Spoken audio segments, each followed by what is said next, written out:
بەناوی خودای بەخشندەی میهرەبان سڵاوی خواتان لێبێ بەڕێزان و خۆشەویستانی کەناڵی ئاسمانی پەیام. من ئەنوەر سەباحم لە خزمەت ئێوەی بەڕێز و خۆشەویستدام. بەرنامەکەتان بەرنامەی دوانگەی خەڵک، ئەو بەرنامەی کە دەرگای کراوەیە بۆ ئەوەی کە ئێوە سەرنج و تێبینی و ڕەخنە لە یەکانی خۆتان. ئێمە لە هەرێمێک دەژین، ئەم هەرێمە لە یاسای هیچ وڵاتێک ناچێ، ینی بەڕێوەبردننی ئەم هەرێمە شێوە و وێنەی نییە لە دنیادا. لە هەموو دنیادا وڵاتان هەوڵ دەدەن،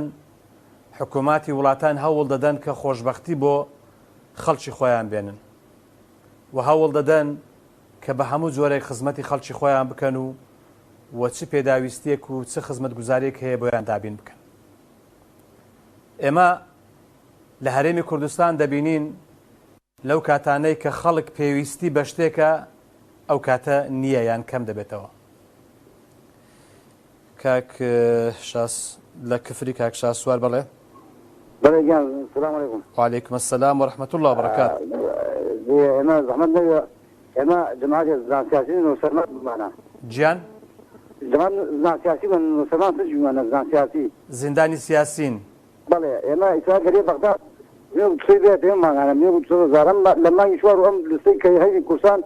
وەزیر دارایی و ئەزمەی وەزیران ئەم لستەی تەسبا کردووە بۆ پاقوبوسی کە زان سیاسی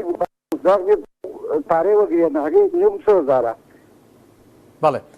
ئەمە دوای شەژمان ئەمە ئەڵێ لێمە خۆمان پارەکەدێنێ هەرێمی کوردستان ئەم حکوومەتی کوردی ئەڵێمە خۆمان پارەکەدێن 150,000 ماگانە ئەمان کنا سەر خۆیان ئەم تاوە لەمان شۆ پایان وەگرت چوار مانگە پارەیان وەگرت خواردویانە حکوومەتی هەرێمی کوردستان. ئێوە زۆرن ئەو ژمارەی کە لەوێن لە مەتقەی گەرمە. ئێمە ناحوسێن وایەکمان کردمەش دووباریان کردوم حکوومەت کوردی چاجی کوردی ئەم حکوومەت کوردی ئەما خۆزای کاشر زمامزەکان جارانن نەڕواکەن وەک خەڵکە فەقە قوبادان کابرا چاک نەکەسی تو ساڵە ئەمە حکومەتایەتێنە کومەڵێ شەقاو و زۆرکێش و هەرەخۆت بگزیگام خەڵکە ئەتر داهاتەوە ئەوە خەڵکە کوژن خۆگەڕ فڕێنن کەس ئەدەن قسە بکە بەڕاستی ئەم حزبەکان شبێن دەنگە ئەم دووجێتی و پارتیە بەڕاستی حەز دەکرێتەوە بۆ خۆی لەم پایی داهاتنەوت و ئەو یەخوات دروستی کردو خوا خەڵک کردووەم خەڵکە ئەوانەی خۆن بە زۆر و بە زۆرداری داعشن ئەمانە تێروریستن ئەمانە پێ ناودە حکوومەت نابرێ بەبێ و بەڕاستی دای خۆم ئەدێ ئەوەی کە بێرە دەنگمەزان سیاسیە ئەدێ هەڵوستی هەبێ ئەبێ غیرەتی هەبێ ئەبێ کەرامەتی هەبێ کەرامەت شەخص لە هەموو شتێک پیوەسترە ئەخلاق و خیرەت نەبوون و ئستاعات قبول ناکە خۆ ئەوە بەڕاستی وابی گەرێ وابی نای ملکەش پارە بیلا پارە و پارە هەموو شتێ نییە کاکە لە وڵاتە ئەمە حکوومەت زان سیاسی نەبێ ئەوەی گوێ لە دەنگمەزان سیاسی بووە ئەبێ سەرداری بەغدا بکەین ئەوە بچین شکاتیان لێ بکەین لە دادگا شکاتیان لێ بکەین ئەمانە دەستەکان هەڵگیری کردوش کۆمانی کردووە کە خۆشن خەڵک فڕێنە زوڵەکان تەقەداکەن ئەبێ ئەمە دە کۆتایی دەبێ ئینشاءالله کارە ئەم چاکناکە شێوەی مۆریدەتی لە هەموو گەڕەکانە خەڵکی سەرەتایەتی ڕۆژانە سەد کەسە کە مەسەفای وا دێ کاکە بەرە حکومەتیان پێ ناکرێ ئەبێ ئەیکاکەلی باپی ساپاتین هەموو هەزەکەدێنە سەر خەت دێژێکێکی پارتی ئینشاءالله ئینشاءالله.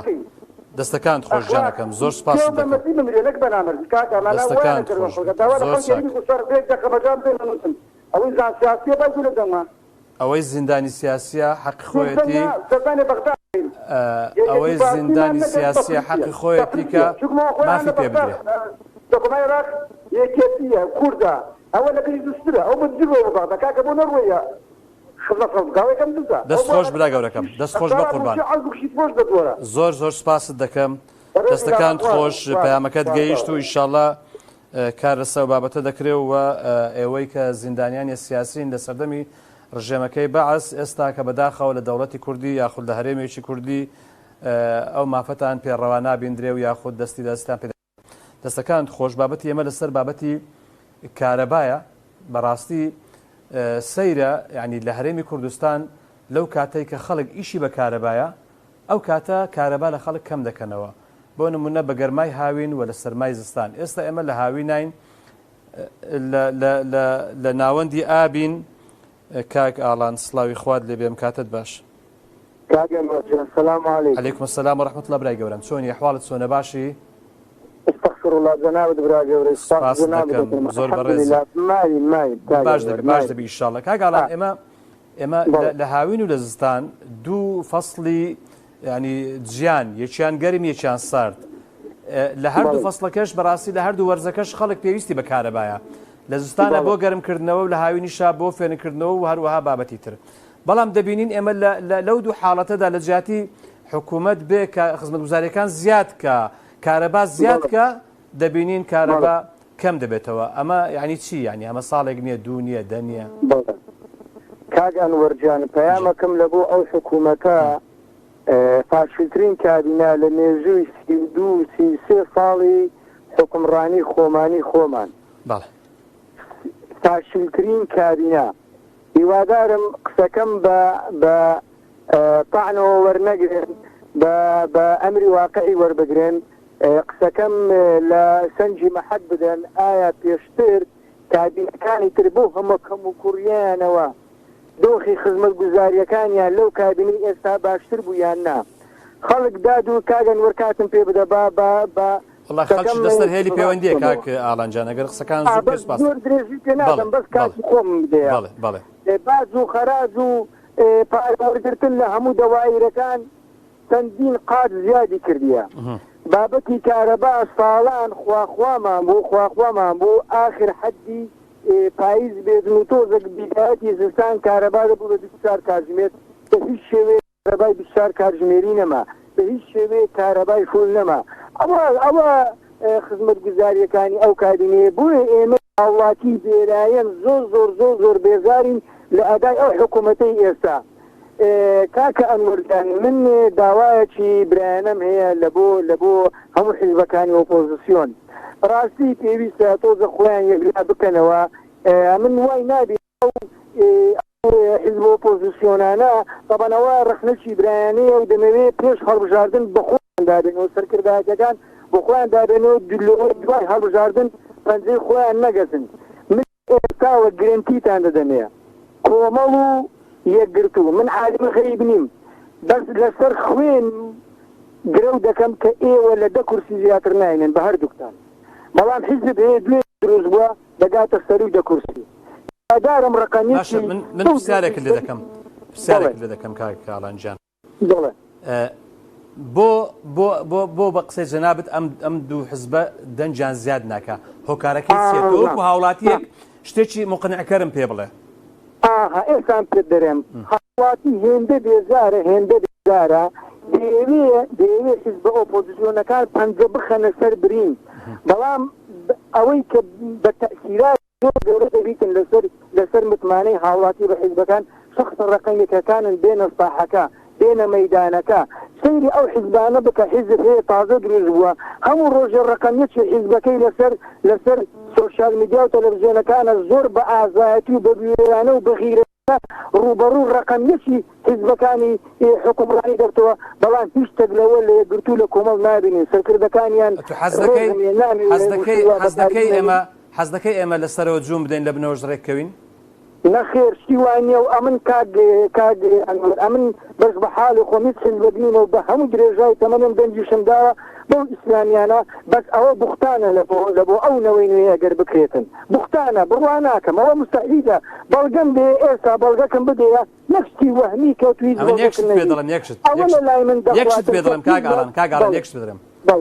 کۆمەڵ چەندین ساڵە هەوڵ دەدا لەو هەولێرە نەخۆشخانەیەکی بەخشیم کاتەوە ڕێگەی پێنادەن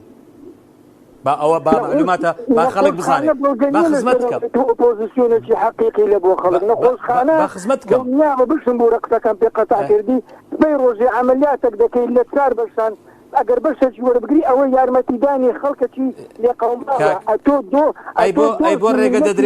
ئەی بۆ ڕێگە دەدرێت تەنکەری ئاوتەوزیع بکرێت لە هەولێرە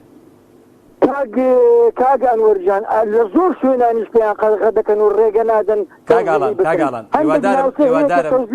لەوانێ لە بێعاری بیتن یان لەوانێ خەڵکەکە دۆخی زۆر خرابی کاگاڵان هیوادارم شتەکان وەکو خۆیان ببینین سوپاست دەکەم وەڵا وەکو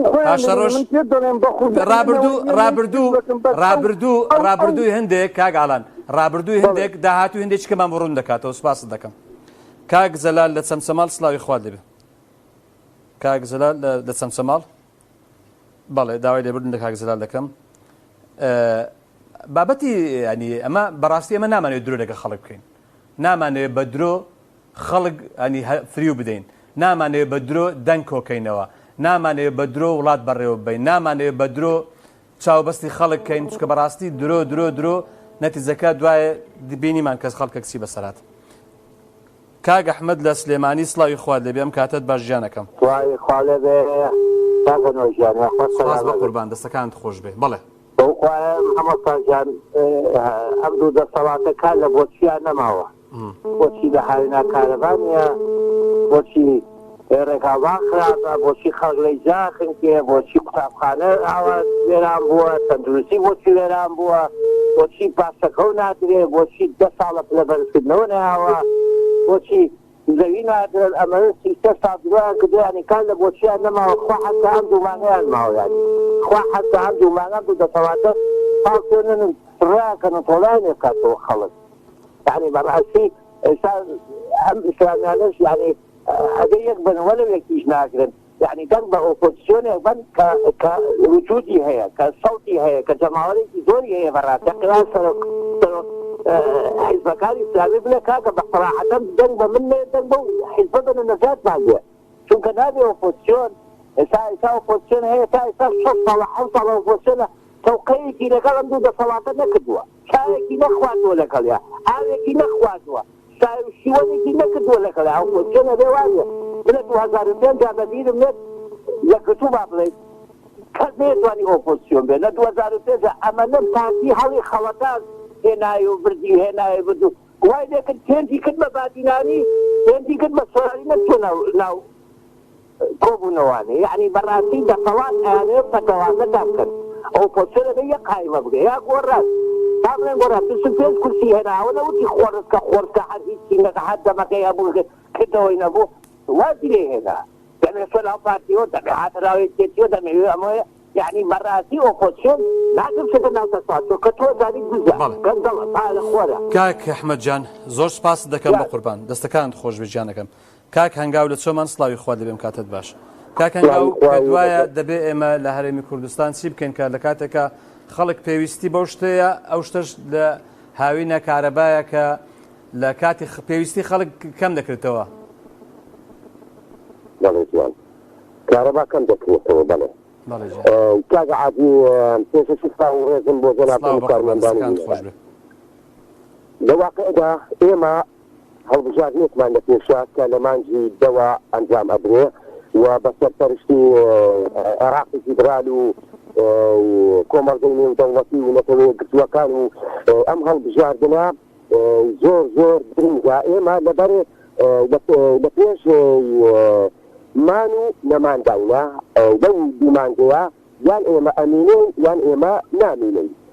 بەڕاستی ئەم دەسەڵاتە گەندەڵە و ئۆسەقێنە و شکست خواردووە و هەتا بگرە لە هەموو سیفەتەکانی کۆمەڵگای کوردەواری ئێمە بەسە دوو بەرەدا دابەشراوە و بەرەی سەرمایەدار و بەرەی هەژار بەرەی سەرمایەدار بەدوو قات بێتەجارە قاتی یەکەمیان و سەرمایەداری عالم دنیا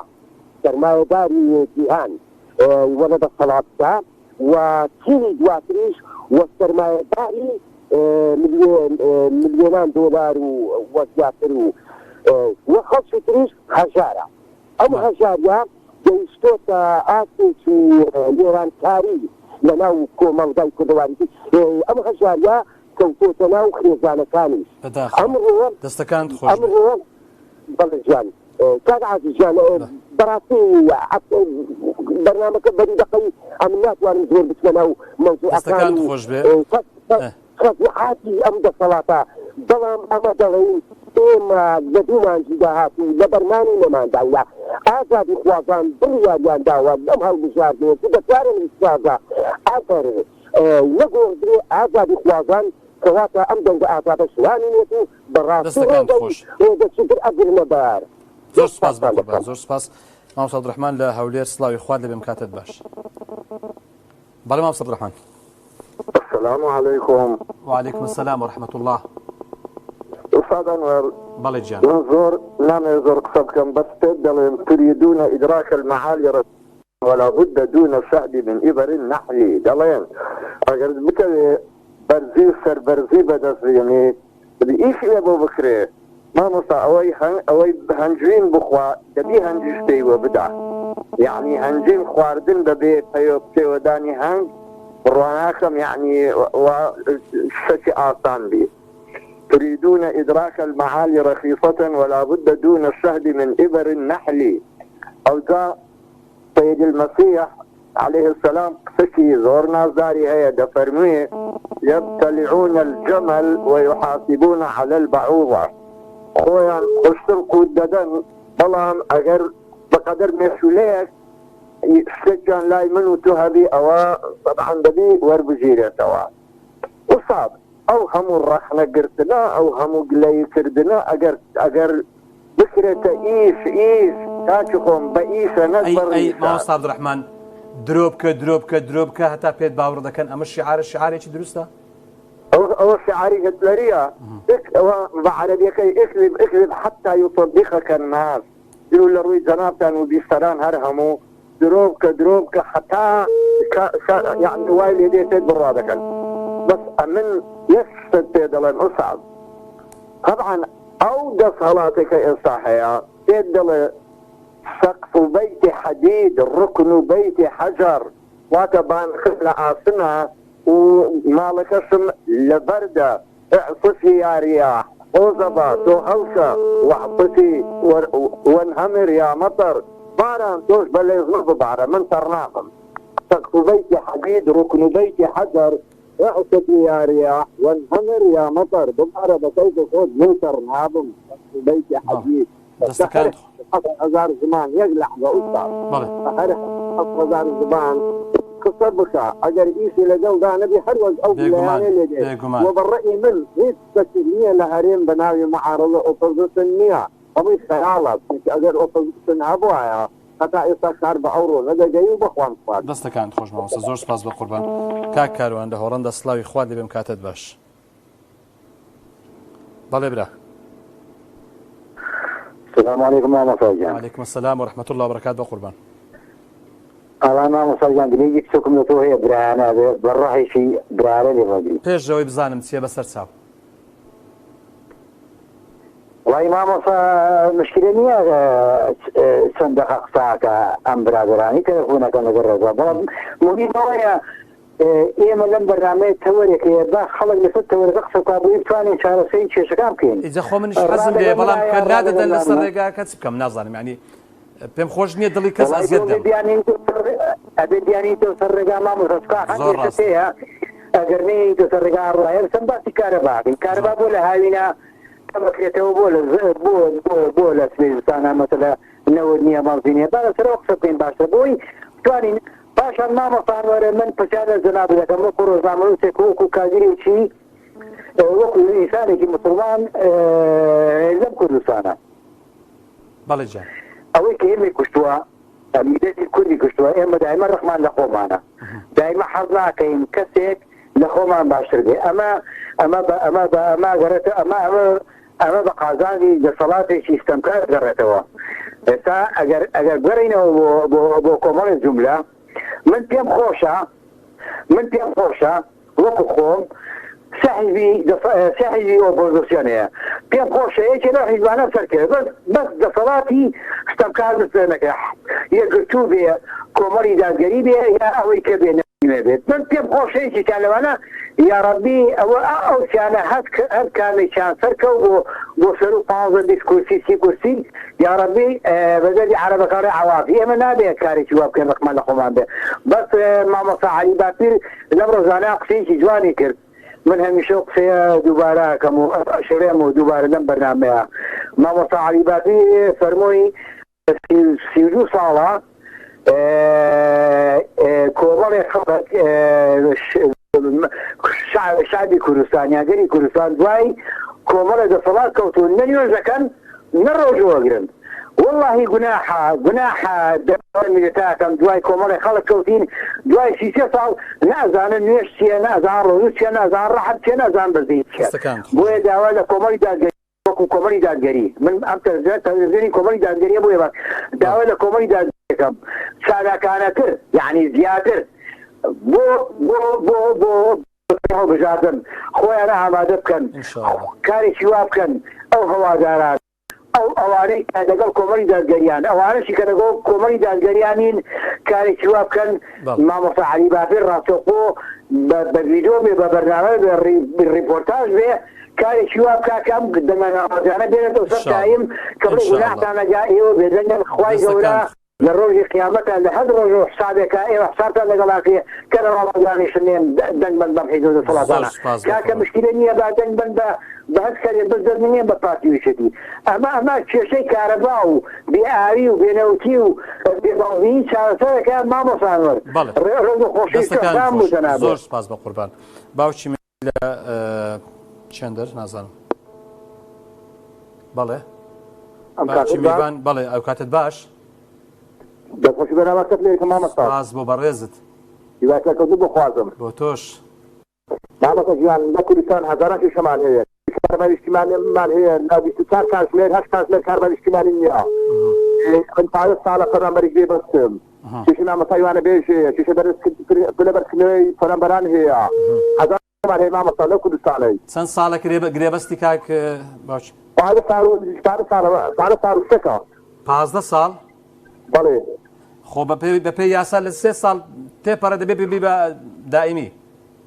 بەخۆی مامۆستا لە 2013 بڕیار کرا ئەوەی تا قسمەتی هەبی بکرێت هەمیشەی جێبەجێ مامۆستای عەزیز بەداخەوە حکوومەتی هەرێمی کوردستان هیچ ئەوە بەرنامەشی نییە بەرنامەکردارێک لە خەمی خەڵکیدا نییە بە کوردی زێنێری مامۆستا خەڵک یان گەلە یان دەنگە هیوادارم 20 خەڵک دەنگ بە بنەماڵی بازاری تاڵەبای لێداتەوە ئەگەر نەوەی گۆڕان ئەوسیانە سۆبی سەرەفینە لۆ ئەوەی کە وەزی خەسووی خراپە خاطی بەخۆ ئەگەر 20 داتەوە جا بخۆ ئەوەیە ئەگەر زوڵمێدا زوڵم لە خۆی دەکات دەستەکانت خۆش بە قوربان زۆر سپاس بۆ تۆ 15 ساڵ یوسف لە ولێر سڵاوی خوارد لێ بێم کاتت باش فەرم بە قوربان كهرباء والمفتي هم مستشفي فيدرالية محافظات بكيت يعني هرين هذه محافظة بخل سيما بخل أولي أنا كذلك من البرلمان كردستان بغير سيماني خرج سيماني كريم كهرباء الدنيا هم ولا فتام زين كذا خواتي كذا فضلا كأولي غادي عندك كاتن فأقولهم يتوجه لشيء كاتن ولو من لا نجيب على أولي راكم إذا ما قلت أولي غادي السيماني هناك فبديتم بداية محافظة حتى فترات شوقيت هو إداري ملك الكهرباء كان إداري هم ملك كمال أو برلمان كان خد سيمانيا إداري مع غير جابلين إداري هم يشكل دەستەکان خۆش زۆر سپاس بە قوربان کاک حەسەن لە قەڵات زێ سڵاوی خوا دێم کاتت باش خۆلێ مامۆستاگیان سپاس بە قوربان فەرموو بەڕێزی وەڵی مامۆستا من کارەبا نەماوە کارەبا ئێوە چۆنە لە قەڵات زێ مامۆستا 6 ساعتم کارەبا هەیە 3 ڕۆژە کارەبای ئاوی دوکان لەلای ئێوە دەڕۆ بە شۆڕۆژەکان 6 ساعتم کارەبا هەیە وەڵی نەمجەمیدا نەسەلازە هیچ نایبەسلێ ناسەر خەڵکەی سۆڕە بکڕی بەقەناعەتی من ئەو کارەبایە بۆ لە لادەیەکان هەیە بۆ لە نەفشاری وەڵی نازانم چەند ساعت هەیە بگرم مامۆستا نازانم ئەو کارەبای نازانم بە حەوزەماسیەکان نازانم وان دەفرۆشن چێ نازانم وەڵی هەر لەماوەڵی مۆلیەکان ناسەخت قەناعەتت هەیە قەناعەت تێ مامۆستا بە سەعات 11 کارەبای ئێستاش نییە ئێستا کە ئێستا تەلەفۆن بۆ تۆ دەکەم ئێستا نەهاتێتەوە شەوێدی 2 ساعتان کارەبا و سەر لێوارێ هەڵبوو ساعات نهاتەوە ساعتێک وژایە و حتا ساعتای 4 میبانی نهاتەوە ئەوە کارەبای خۆمانە و کارەباشیان فرۆشتووە بە کەرکووک و مووسڵ قوربان هەموو خەڵکێکیان فرۆشراوە دەناس چۆنەوە شتە وایە هەر چۆن دەبێت کارەبا بێ باش قەنیاکی حکومەت چۆن دەبێت کاکە کارەبای چەند ساڵە دەبێ وای دیاتەوە مامۆستا هەموو ساڵە بڵێن ئەو ساڵە خۆزگەن بەپاس چەند ساڵە کارەبا دەفرۆشێ بەرە وەڵی مۆلیەکەش بە کەڵک نایەن کاکە وەڵی وەڵیان زیاد ناکەن ئەوانیش حەقیان نییە وەڵی هەندێک تەحمل ناکەن ڕاستە مامۆستا بە شەڕۆژەکان 6 ساعت کارەبا 6 ساعت دەفەرموو ساعت کارێکی مای ئەی چەند جار گوێت لێ بۆ کە دایەوە دەیکەنێ 24 ساعت هەر قوربان والله ئەگەر ساڵی بەهاری وانێت ساڵی بەهاری دەڵێم چەند جار گوێت لێ بووە ینی خۆ زۆر گوێت لێ بووە زۆرم گوێ لێ بوو بەڵام هەتا دنیا بە دنیا پیران نابێت باش دەستەکان خۆش بە قوربان زۆر سپاس کاک هەندرێن لە سلێمانی سڵاوی خوارد لێبێ ئەم کاتت باش عەلەیکوم سەلام بە قوربان زۆر باشی حواڵ باشە سپاس کاکا پێشەکی حەزەکەم بێتەوەرەوە بە نسبەیەکی خۆی بکەین حکومەت هەرێم خەمی ئەو هاوڵاتیانی خۆیتی بۆ بەبەرەوەی سەرمایهدان نەوت نییە بۆیە لە سەرمایهدانیدا لە هاوینگەری دەکاتەوە ئەوزانم ڕەحمەتەن وات حتا حەدێک ماوەتانێری بەڕێز حەقەت ئەو خەڵکەیمە بەشێک ناڵێن یعنی نسیا پشتە دەگا نا بەڕاستی قوڵی هەڵبژاردن و ناسنی دەسەڵات بەداخەوە زۆر ساڵە یاری بە سارەویشی مخەدەرات و هەموو شتێک چێگە لە دەستێت هەشتێک لەو خەڵکە بەڕاستی دەناگات و هەڵبژاردن بگیرێتەوە دەستەکان خۆش کاک هەندرێن بەڕاستی هەندووقی دەنگدان دەبێت حکوم کاتم بۆی تەواسزا ئەو دەسەڵاتە بگرێتەوە ئینشاءالله دەستەکان خۆش بە قوربان زۆر سپاس زۆر سپاس بە قوربان زۆر سپاس گیانەکەم نازانی خان لە هەولێر سڵاوی خوا دەبێم کاتت باش السلام عليكم ورحمة الله. وعليكم السلام ورحمة الله وبركاته. بله.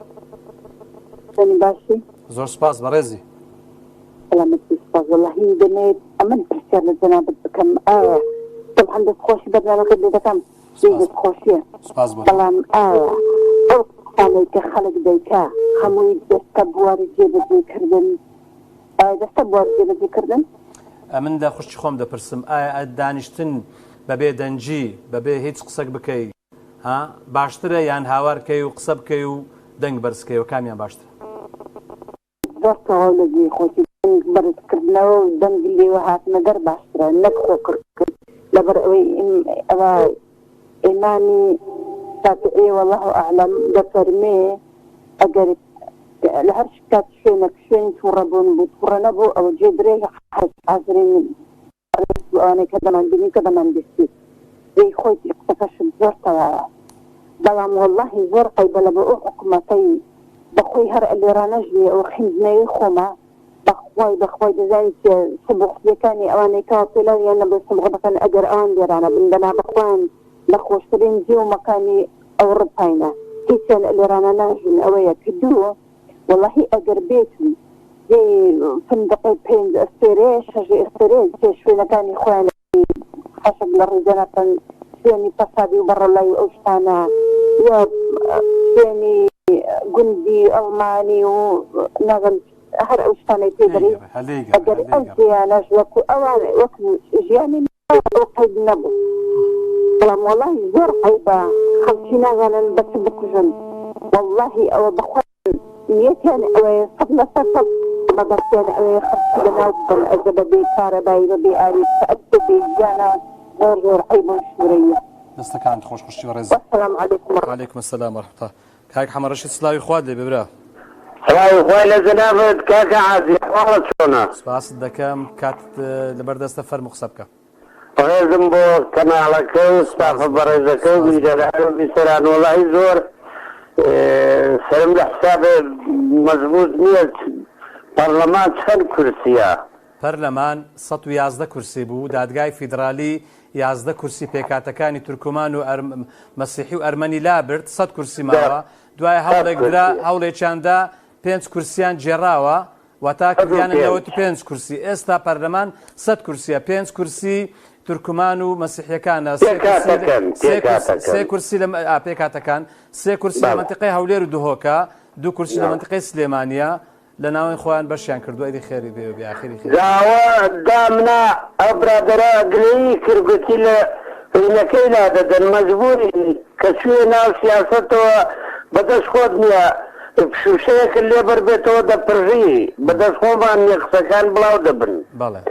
ئەمە دەسەڵات لەبەر چاومانە کردەوەی دیارە و پێویست ناکەم بۆ ڕۆژێ ماگەی سوادەی پەنجەی بۆ دەشتی بە ئاشۆقی چۆنە ئەمە کردەوەکانی دیارە بەڵام لەو سەتوەندە کورسی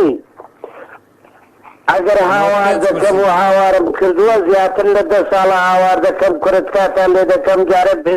پێشەچی لەبەر دەسەڵات پەڕامەوە دابڕاون لە میلەت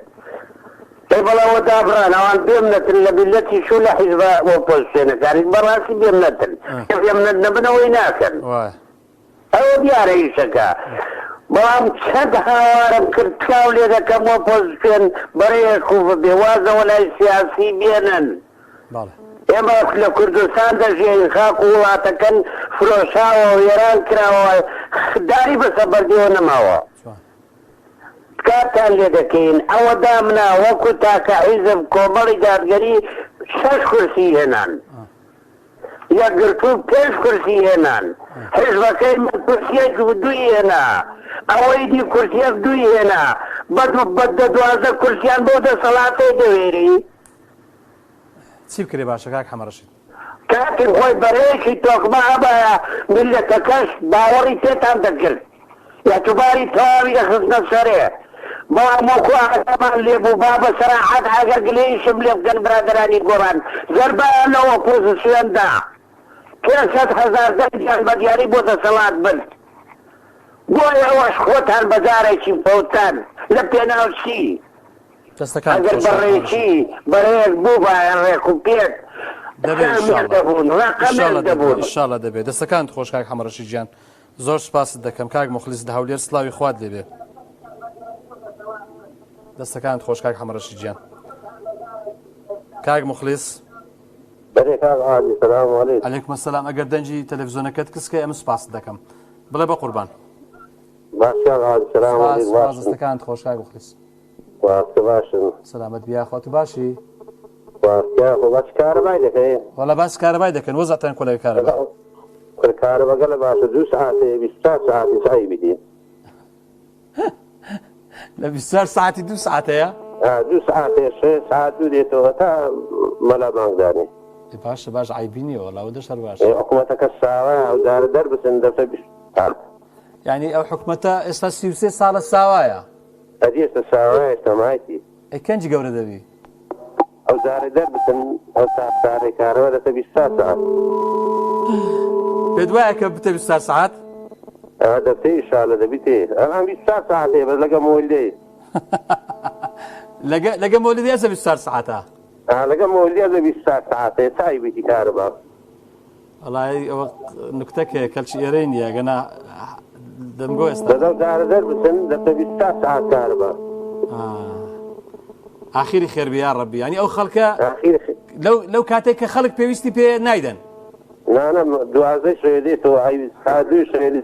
مەلا مانگدانی عیبی نییە دەستەکانت خۆش کاک مۆڵسی زۆر سپاس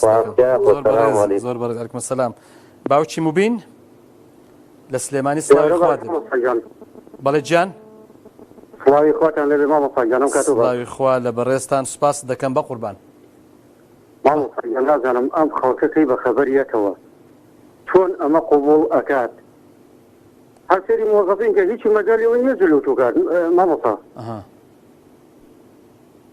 ئەم تێگەیشتووە ئێواران یا ئەکسان ساعت 2 ساعتێلەکە ئەوی کرد 2 شەو 3 شەو تاوەکو دەمەوبیان 2 ساعت کارەبا هەڵەکات و خەواو بەس ئامادەیە کارەبا بفرۆشێ بە مەنتیقەی جنوب بەس بۆ خەڵکەکەی خۆی ئاوایە خەڵکیش قبوڵی دەکا بۆ ئەوەتان نە مەعاشە هەیە نە ئاوە هەیە نە کارەباو هەیە وەڵا ئەوەی کە لێرە هەیە لە هەرچی وڵاتی دنیا هەیە بگەڕێ نییە کارەبات ناداتێ ئاوت ناداتێ موچەت ناداتێ کەسیش دەنگ ناکا ئێوانش تەماشا دەکەن کەس دەنگ ناکا دەرن جاخۆ هەرچی باوخوای مامۆستا گیان پێم وابێ مامۆستا من پێم وابێ من داوانەکە دەستخۆشی لە حکومەتکەم لەبەرەوەی خەڵکەکە شانی هەڵیەگرێت من داواکارم لە هەموو هاوڵاتیکی بەڕێز ئامیان لەبیر نەچێتەوە بۆ بیستی دا ئەمە دوو کۆمپانیا وەڵڵا تیجارەت بەداهات و ئەقڵێت و کەرامەت و شەرەفی ئەم خەڵکەوەکەن بەس خەڵک قسە ناکا قوبوڵیەکە ئەخر چ ماکوولە تۆ هیچ شتێک لە دەسەڵاتان نەماوە هیچ کەچێتە خەڵک قسە ناکا بەداخەوە جاخۆ هەمیشە داواکارم خەڵک خلکی حکومەت بەدەست خۆیانەوەیە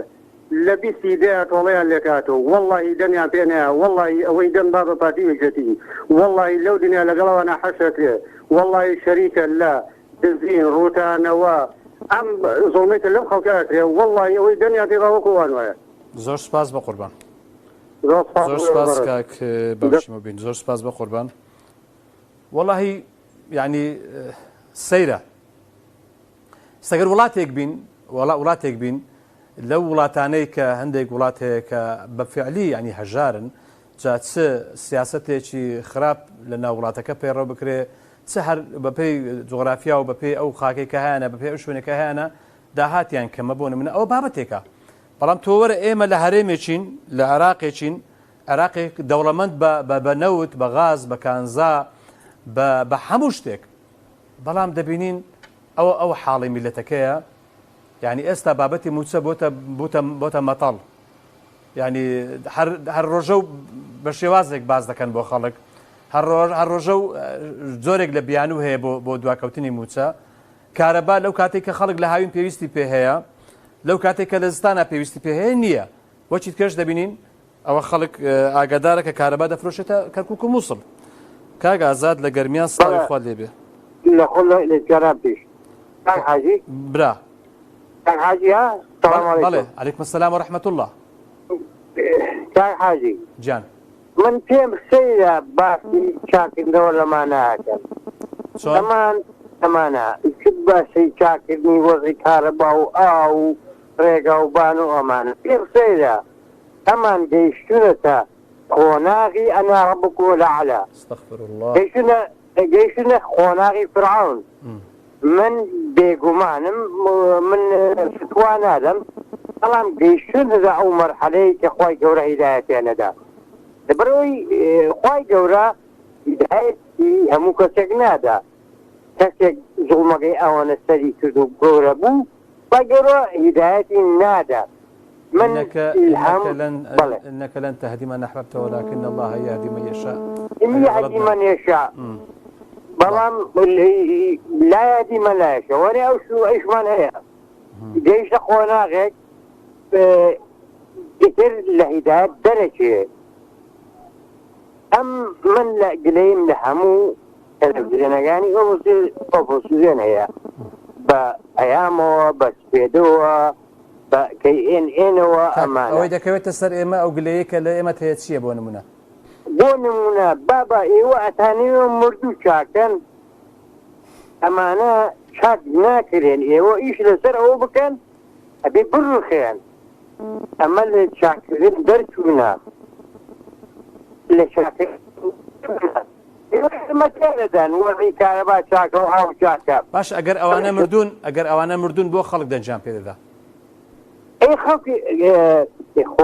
کاک حاجی فرعون خۆ تاکە شەخصێک نەبوو وەنیە خەڵکی هەبوو ئەزامی خۆی هەبوو سوپای خۆی هەبوو ئەوانە بشێ دەگەن خۆ بە تاکە شەخصێ نەگەن پێدوانێت تا ئێستاش خەڵکێک شەڕیان لەسەر دەکا لەو بێ ئاو و بێ کارەبای و بێ موچەیە ئەوەش لەگەڵ ئەوانە حەشرەکرێ لەسەر بین ئەوانە موچەیەکی بەدیوایە دەنێ نازانم چۆ بشارە من حەزاکەمە دێ قسە بکەم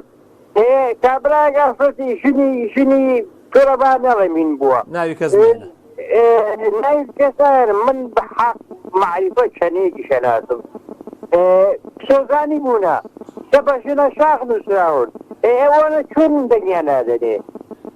من خەڵکە ناسم ئەیان خەڵکە ناسم جاش ووە خۆفرۆش ووە چە بە عەقید و مخەدەم و لیوە ڕقڕۆمانە